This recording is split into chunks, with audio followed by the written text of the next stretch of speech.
Hello friends, कैसे हैं आप। आशा करते हैं सब बढ़िया होगा। दोस्तों, जैसे कि आप सभी जानते हैं, इस वीडियो चैनल के माध्यम से हम एक्सपोर्ट इंपोर्ट इस विषय के बारे में अधिकतर जानने की कोशिश करते हैं, ताकि आने वाले समय में आप इस इंडस्ट्री के साथ बड़े कॉन्फिडेंटली जुड़ सके और समय चलते किसी बेहतरीन प्रोडक्ट या फिर सर्विस के साथ विदेश व्यापार कर सके। दोस्तों, हमारी ये बिल्कुल कोशिश है कि आपको अलग अलग वीडियोस के माध्यम से वो सारी जानकारी प्रदान की जाए जिसको इस्तेमाल कर आप अपने विदेश व्यापार के पथ पर आगे बढ़ सके। इसी उद्देश्य से हमने कई सारे वीडियोस का भी निर्माण किया हुआ है। अगर आप उन वीडियोस को देखना चाहो तो यहाँ इस आई बटन के जरिए उन सारे वीडियोस को देख सकते हो, जो आगे चलकर आपके बिजनेस को सही दिशा देने में मददगार साबित हो सकते हैं। दोस्तों, चलिए आगे बढ़ते हैं और बात करते हैं आज के इस वीडियो के बारे में। दोस्तों, बहुत से लोगों के मन में ये एक सवाल है कि एक्सपोर्ट हम करना चाहते हैं, हमारे पास बेहतरीन प्रोडक्ट्स भी है, लेकिन एक्सपोर्ट की अगर हमें सही प्रोसीजर कोई बता दे या फिर हमें पता चल सके तो हम उस पथ पर अग्रसर हो सके। तो चलिए आज बात करते हैं एक्सपोर्ट प्रोसीजर के बारे में। अगर हमें एक्सपोर्ट करना है तो सही प्रोसीजर क्या होनी चाहिए। क्या आप जानना चाहेंगे इस बारे में? अगर आपका जवाब हाँ है तो बने रहे हमारे साथ। मैं सौरभ दर्शने, इंटरनेशनल बिजनेस कंसल्टेंट, और आप देख रहे हैं Cosmo digital Exim, a world of exports and imports. So let's get started.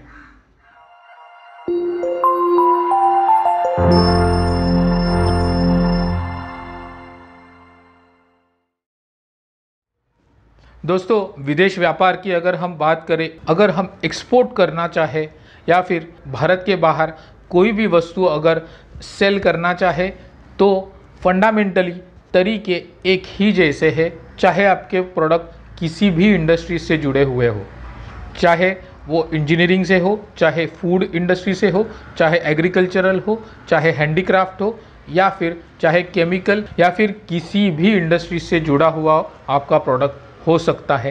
Fundamentally export करने की प्रोसीजर एक ही है, एक जैसी ही है, और उसे ही फॉलो कर हमें अपने एक्सपोर्ट बिजनेस में आगे बढ़ना है। दोस्तों, इसमें सबसे पहले पायदान पर सबसे महत्वपूर्ण चीज़ यही है कि सही प्रोडक्ट का आइडेंटिफिकेशन। हम किसी भी प्रोडक्ट को अगर एक्सपोर्ट करना चाहते हैं तो वो प्रोडक्ट किसी ना किसी इंडस्ट्री को बिलोंग करता है। जैसे फूड ग्रेन्स अगर एक्सपोर्ट करना चाहते हो, कृषि विभाग से आते हैं।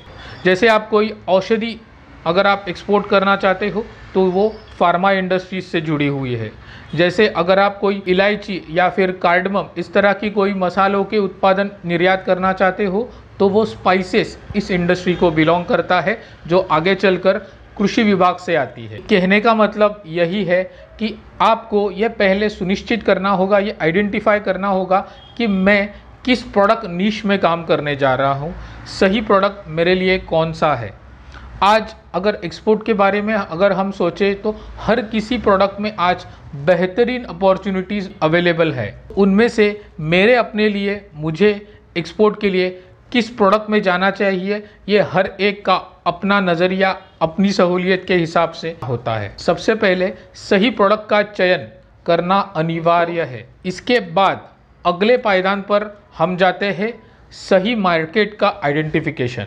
दोस्तों, प्रोडक्ट तो हमने तय कर लिया है, प्रोडक्ट तो हमने चयन कर लिया है, अभी उसके बाद इसे एक्सपोर्ट कहाँ करें, ये सबसे महत्वपूर्ण सवाल है। क्योंकि आज दुनिया में 195 कंट्रीज़ अवेलेबल है जो रजिस्टर्ड कंट्रीज़ है।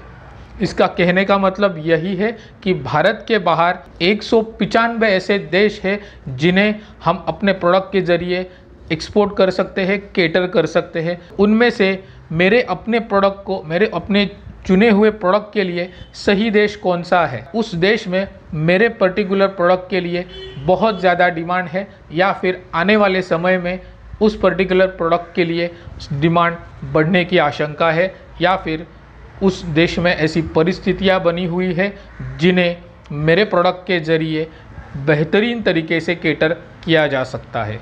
ये हमें सुनिश्चित करना बहुत अनिवार्य है। इसके लिए टारगेट मार्केट का आइडेंटिफिकेशन करना बहुत ही अनिवार्य है। टारगेट कंट्री आइडेंटिफाई करने से पहले हमें टारगेट रीजन आइडेंटिफाई करना होगा। सबसे पहले ये आपको सुनिश्चित करना होगा किस रीजन में मेरा प्रोडक्ट जाएगा। क्या वो अफ्रीका में जाएगा, या वो यूरोप में जाएगा, या फिर अमेरिका के किसी देश में जाएगा, या फिर एशिया में बसे हुए किसी देश में जाएगा।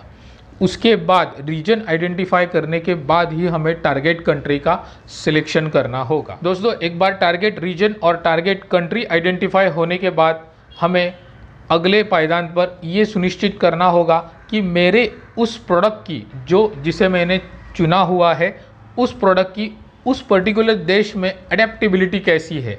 एग्जाम्पल के तौर पर अगर हम देखें तो गारमेंट इंडस्ट्री से बना हुआ किसी भी वस्त्र उत्पादन को अगर मैं निर्यात करना चाह रहा हूं, तो उस पर्टिकुलर प्रोडक्ट को किस तरह से आज उस पर्टिकुलर टारगेट कंट्री में यूज किया जाता है। इस प्रोडक्ट के जरिए मैं उस पर्टिकुलर देश की किन किन ज़रूरतों को पूरा कर सकता हूँ। उस पर्टिकुलर देश का जो मौसम है या फिर उनके रहने सहने का जो तरीका है, मेरे उस प्रोडक्ट से उनके यानी हमारे आयातदार देशों की रहन सहन में या फिर जीवन में किस तरह से मैं बदलाव ला सकता हूँ। ट्रेंड्स आइडेंटिफिकेशन, दोस्तों ये हमें पता होना ही चाहिए। अगर मैंने कोई प्रोडक्ट चुना हुआ है अपने एक्सपोर्ट बिजनेस के लिए, उस पर्टिकुलर प्रोडक्ट के लिए आज उस इंपोर्टिंग कंट्री में ट्रेंड्स क्या क्या चल रहे हैं। दोस्तों, सही ट्रेंड्स का अगर हम पता लगा सके तो इसे हमें अपने प्रोडक्ट के कस्टमाइजेशन के लिए बहुत ही सुविधा हो सकती है। अगर अपने प्रोडक्ट में थोड़े से बदलाव लाकर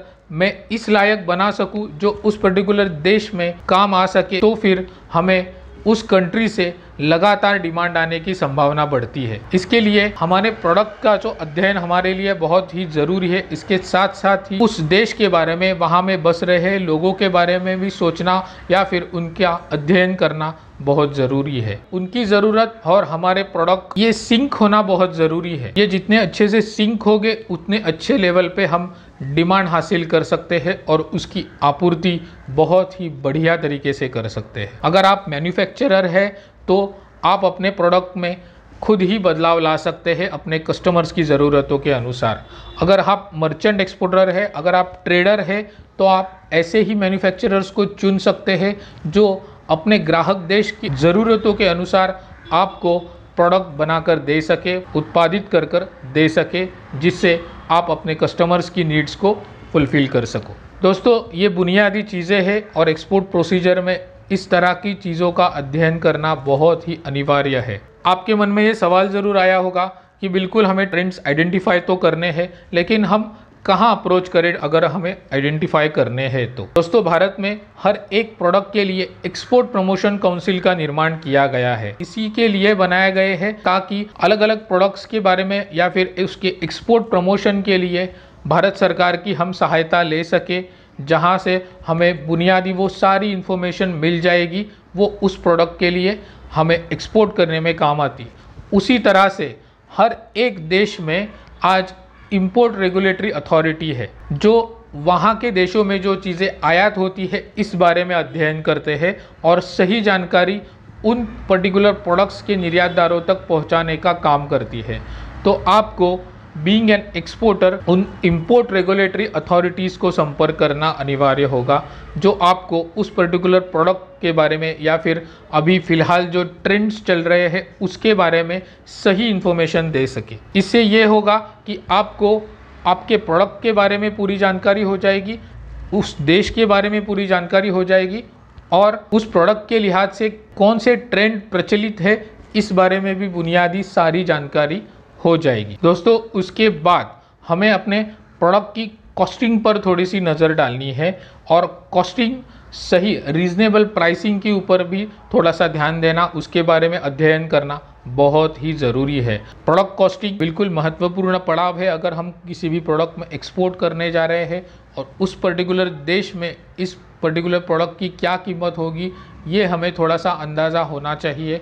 इसके लिए आपको क्या करना होगा, उस पर्टिकुलर प्रोडक्ट से जुड़े हुए उस कंट्रीज़ की वेबसाइट को विजिट करना अनिवार्य होगा। उससे आपको ट्रेंड्स भी पता चल सकते हैं। दोस्तों, सही प्रोडक्ट के लिए सही कॉस्टिंग होना भी बहुत ही महत्वपूर्ण चीज़ है। तो कॉस्टिंग का ही अध्ययन आपको अपने प्रोडक्ट के हिसाब से करना बहुत ही अनिवार्य है। उसके बाद ये सारी चीज़ों का अध्ययन करने के बाद ही आपको उस पर्टिकुलर टारगेट कंट्री में बायर को आइडेंटिफाई करना होगा। कॉस्टिंग होने के बाद ही बायर का आइडेंटिफिकेशन करना ज़रूरी है। बायर का आइडेंटिफिकेशन होने के बाद ही उनको अप्रोच कर अपने बिजनेस के बारे में, अपने प्रोडक्ट पोर्टफोलियो के बारे में सही तरह से जानकारी देना आवश्यक है। उसके बाद सही बायर आइडेंटिफिकेशन होने के बाद ही आप सेल्स के लिए आगे बढ़ सकते हैं। दोस्तों, वैसे देखा जाए तो इस छोटे से वीडियो में पूरी की पूरी जानकारी बता पाना ये बहुत ही मुश्किल है। हालांकि मैंने